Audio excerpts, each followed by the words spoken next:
What's up, guys? We are back. Fitness Profit Multiplier, Anthony and Jimmy. Today, we're going to be discussing the pitfalls of opening up a second location. So, you did the math. You have one facility that's doing good. You whipped out the Excel spreadsheet and you threw a bunch of numbers in there and you said, I'm going to get rich. I'm going to open up another location. And that's what you do. You get Excel rich. Well, before we want you to pump the brakes here. Before you get started here, we're going to explain the pitfalls of opening up a second location because most people think it's all sunshine and rainbows and your first facility is all fine and dandy. But so much stuff changes when you open up that second facility. So, Jimmy, I know you're in the thick of it right now, man, because you just opened up that second location. So I'm sure you're going to like venting about this stuff. That's true. That's true. I think the biggest issue that people have when opening a second facility is they think that, oh, my first facility is going so great. I'm not doing a lot there. Or maybe they're doing a lot and they still think, oh, I'm going to make a lot of money if I open more. And the amount that is required of you to get the facility built out, to acquire the clients, to start in a new market where nobody knows you, it's a lot of work to drum that up, and you have to be prepared for it. So nobody else is going to sell like you. Nobody else is going to market like you. Nobody else is going to pay attention to the numbers like you. So for your second facility, you have to be removed fully from your first one so that you're not being pulled back and forth to handle issues of the first one and then come back, right? So you need to have a proper team in place is the number one thing in your first facility. But I think a lot of people think they're going to get rich, like Anthony said, on Excel, because you can look at the numbers from your one location and go, and I remember Anthony and I were kind of doing this at one point. Maybe we were at a seminar or something like that. And we were crunching the numbers and we looked at the back of napkin math, and it was like, Anthony's going to be a multi-millionaire. He just has to open 5 locations and they all have to do the same as his first location, have the same margin and have the same revenue and all this stuff. And we've come to find out that that's not always as easy as it seems in the math. So just to let you guys know so that you can learn from our experience or my experience that I'm experiencing right now, my second location has now been open for about 2 weeks. And we were lucky enough to get the contractors in there and get it all squared away really easy. We were lucky enough to negotiate a good lease. So negotiate your lease, and we can talk about why you want to negotiate certain things in your lease. But we're about 2 weeks in and we're at about 3K recurrent right now. Okay. So it's not one of these things where you're going to get rich all of a sudden. It's not one of these things where you're going to have 100 members in a month, right? All these ads and all these things out there saying, oh, we're going to add, X amount of members in X amount of time. It's not always that simple. And it's not always that easy. And there's a lot of reiterations that you have to make with your advertising, even SEO, for example, to rank for another location takes months for those keywords to rank, to recognize that you're actually there so people can find you online. And so I digress. The major pitfalls that you're going to experience are 1, your lease negotiation, 2, your staffing at your first location, 3, the amount of work that's going to be required of you to actually get it up to snuff, and 4, having enough revenue, enough profit, and enough in the bank to actually make this happen. So I can talk about what that looks like for me, and Anthony can talk about what it looks like for him because he's had his second facility for a long time, and he actually had an interesting issue with his second facility in terms of the whole world having this issue. But yeah, we could bring me back to those horrible days because that was one of probably the most stressful points in my life because I had signed my lease 1 week before something went around the world and caused craziness. Yeah. So it was not fun. So it was basically like 2 years. I would even say 3 years. I signed a 3-year lease. Those first 3 years of my lease were almost like a complete wash. Because then we were able to open up outside. So we had 2 locations, everybody from, those locations going into the one location because the one location was outside. It was a mess for a very, very long time. It wasn't until basically the past year that we were able to get back on track and finally get that facility growing. But that set me back. That was very, very stressful. But like one of the things I wanted to talk about, and the stupid things that you don't think about, you know, when you're at the stage in your business like I am, where it's more like I just kind of watch the profit. What can I take out? I'm financially free from my gym, so to say. I'm at that stage. And when you have multiple locations, one of the things that no one talks about is you have multiple things that can be expenses, multiple things that you need. So it's like, it was funny. Jimmy was talking about it the other day, and because he was at his second location, we were doing something, and he's like, "Oh, this computer at the second location sucks. It was just my extra computer that I bought with you." And it's like little things like that you don't realize. So, for example, I'm doing a little bit of construction in my second location right now. We're taking down a wall to make it a little more gym space to kind of open up a little bit more in the gym. And my vacuum's breaking at the second location. And I know what you're thinking. It's like, oh, it's a vacuum. But it's just like the vacuum comes out of the bottom line. I just bought a vacuum for the first location because that location vacuum broke.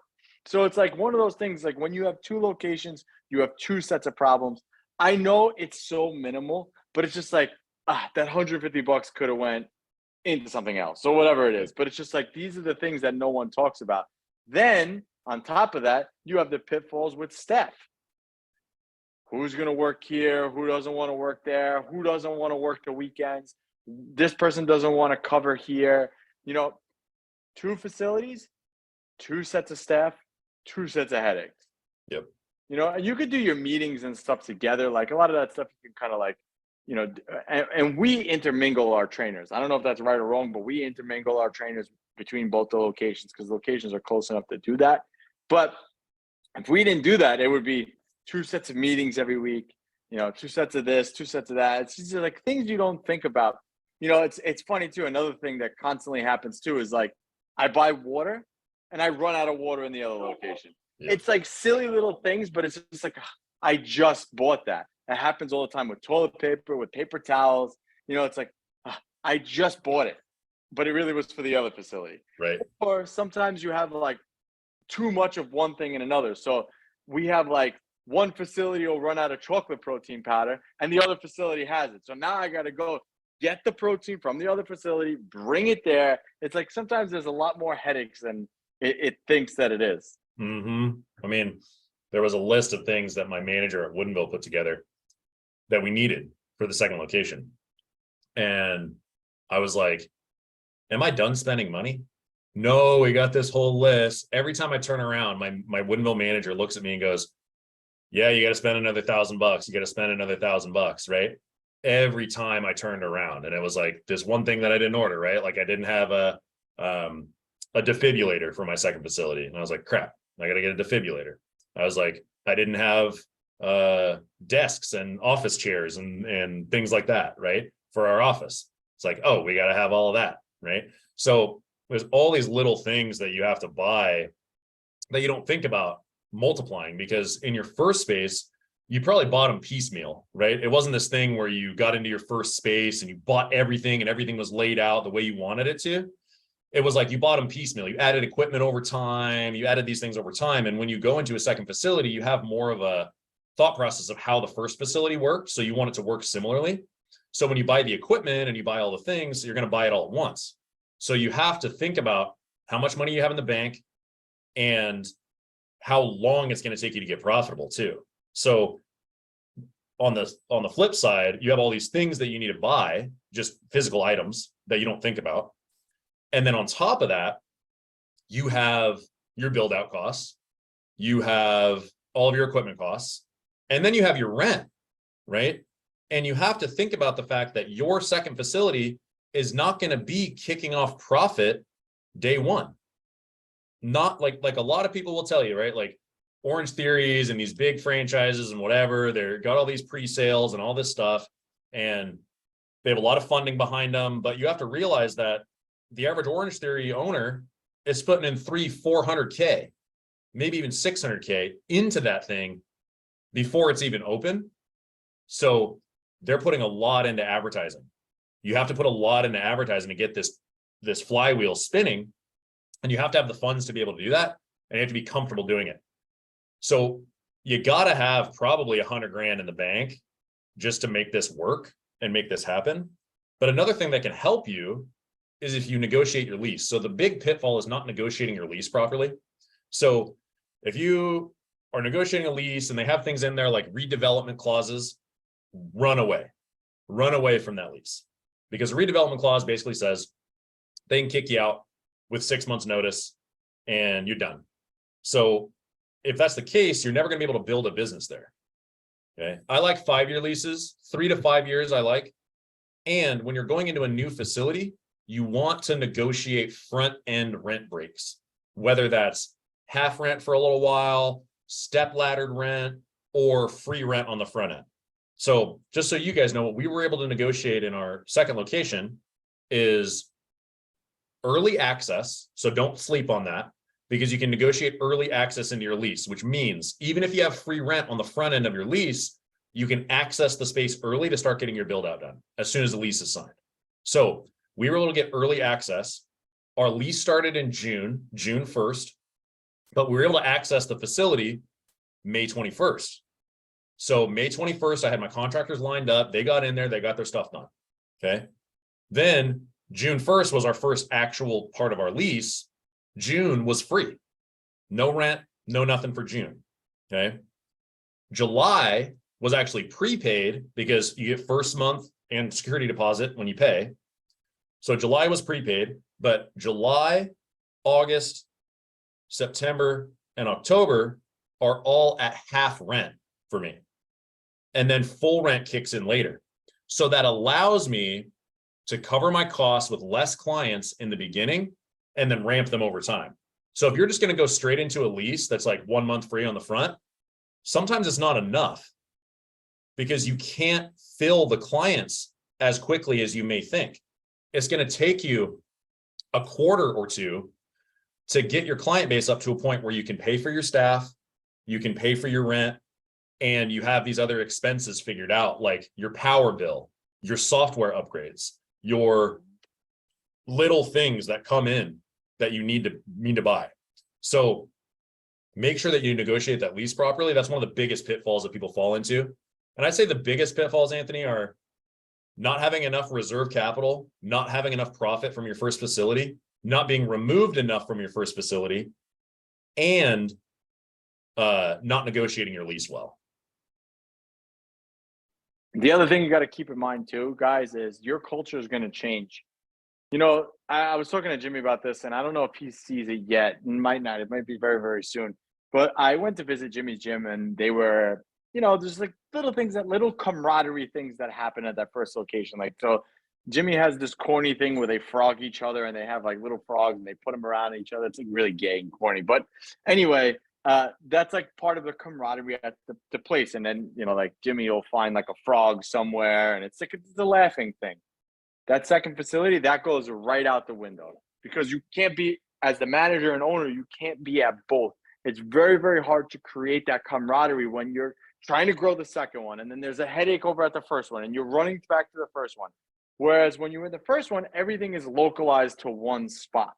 Mm-hmm. And there's pitfalls to having one location versus multiple locations as well. We can get into that at another episode. But point being is, like, it's very hard to build that camaraderie as the unit is. When you have two facilities, it's true. There's a saying, I forgot who said it, but it's more like you go from having one facility, you can go right to having multiple facilities. And then your job is you are in charge of running gyms.